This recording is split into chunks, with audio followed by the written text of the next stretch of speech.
I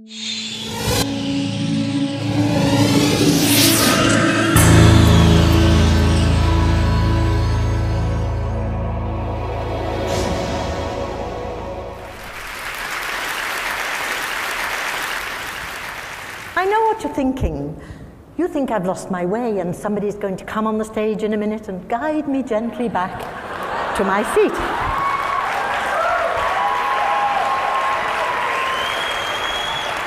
I get that all the time in Dubai. Here on holiday, are you, dear? Come to visit the children? How long are you staying? Well, actually, I hope for a while longer yet. I have been living and teaching in the Gulf for over 30 years. And in that time, I have seen a lot of changes. Now, that statistic is quite shocking, and I want to talk to you today about language loss and the globalization of English. I want to tell you about my friend who was teaching English to adults in Abu Dhabi. And one fine day, she decided to take them into the garden to teach them some nature vocabulary. But it was she who ended up learning all the Arabic words for the local plants, as well as their uses, medicinal uses, cosmetics, cooking, herbal. How did those students get all that knowledge? Of course, from their grandparents and even their great-grandparents. It's not necessary to tell you how important it is to be able to communicate across generations. But sadly, today, languages are dying at an unprecedented rate. A language dies every 14 days. Now, at the same time, English is the undisputed global language. Could there be a connection? Well, I don't know. But I do know that I've seen a lot of changes. When I first came out to the Gulf, I came to Kuwait in the days when it was still a hardship post. Actually, not that long ago. That is a little bit too early. But nevertheless, I was recruited by the British Council along with about 25 other teachers, and we were the first non-Muslims to teach in the state schools there in Kuwait. We were brought to teach English because the government wanted to modernize the country and to empower the citizens through education. And of course, the UK benefited from some of that lovely oil wealth. Okay, now, this is the major change that I've seen. How teaching English has morphed from being a mutually beneficial practice to becoming a massive international business that it is today. No longer just a foreign language on the school curriculum, and no longer the sole domain of Mother England. It has become a bandwagon for every English-speaking nation on earth. And why not? After all, the best education, according to the latest World University rankings, is to be found in the universities of the UK and the US. So everybody wants to have an English education, naturally. But if you're not a native speaker, you have to pass a test. Now, can it be right to reject the student on linguistic ability alone? Perhaps you have a computer scientist who's a genius. Would he need the same language as a lawyer, for example? Well, I don't think so. We English teachers reject them all the time. We put a stop sign and we stop them in their tracks. They can't pursue their dream any longer till they get English. Now, let me put it this way. If I met a monolingual Dutch speaker who had the cure for cancer, would I stop him from entering my British university? I don't think so. But indeed, that is exactly what we do. We English teachers are the gatekeepers, and you have to satisfy us first that your English is good enough. Now, it can be dangerous to give too much power to a narrow segment of society. Maybe the barrier would be too universal. Okay. But I hear you say, what about the research? It's all in English. So the books are in English, the journals are in English, but that is a self-fulfilling prophecy. It feeds the English requirement, And so it goes on. I ask you, what happened to translation? If you think about the Islamic Golden Age, there was lots of translation then.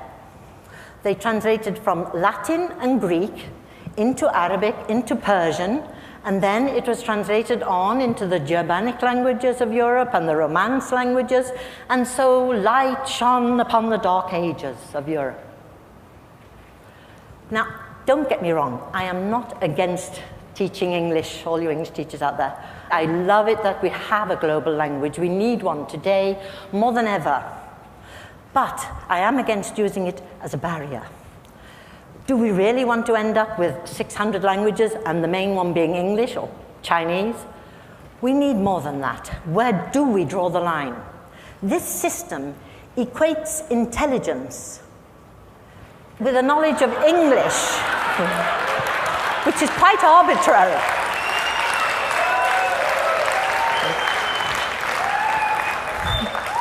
And I want to remind you that the giants upon whose shoulders today's intelligentsia stand did not have to have English, they did not have to pass an English test. Case in point, Einstein.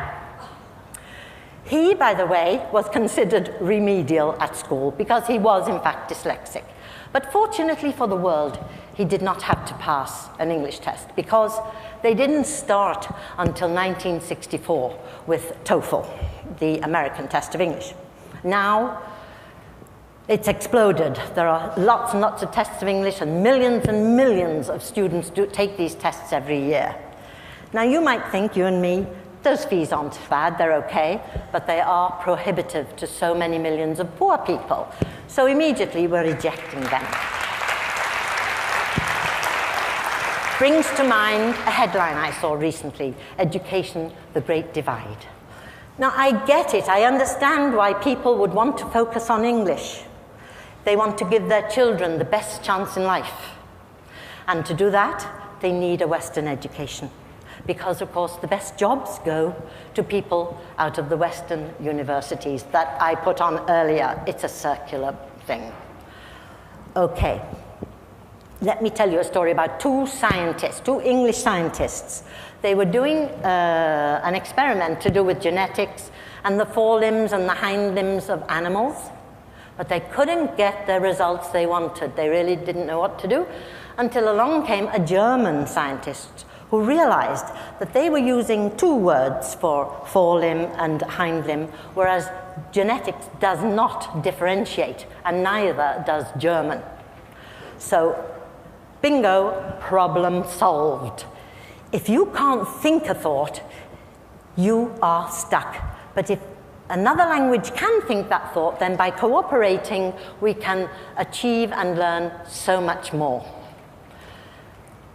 My daughter came to England from Kuwait. She had studied science and mathematics in Arabic at an Arabic medium school. She had to translate it into English at her grammar school, and she was the best in the class at those subjects, which tells us that when students come to us from abroad, we may not be giving them enough credit for what they know, and they know it in their own language. When a language dies, we don't know what we lose with that language. This is, I don't know if you saw it on CNN recently. They gave the Heroes Award to a young Kenyan shepherd boy who couldn't study at night in his village, like all the village children, because the kerosene lamp, it had smoke and it damaged his eyes. And anyway, there was never enough kerosene, because what does $1 a day buy for you? So he invented a cost-free solar lamp, and now the children in his village get the same grades at school as the children who have electricity at home. And when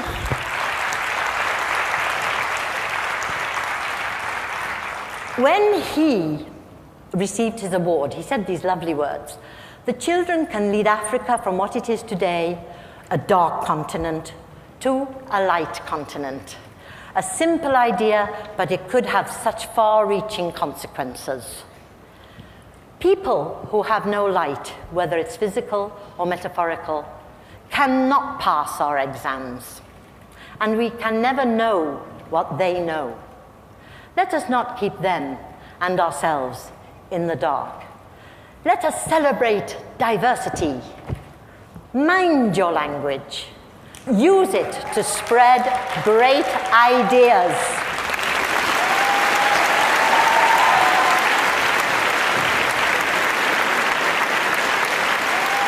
Thank you very much. Shukran.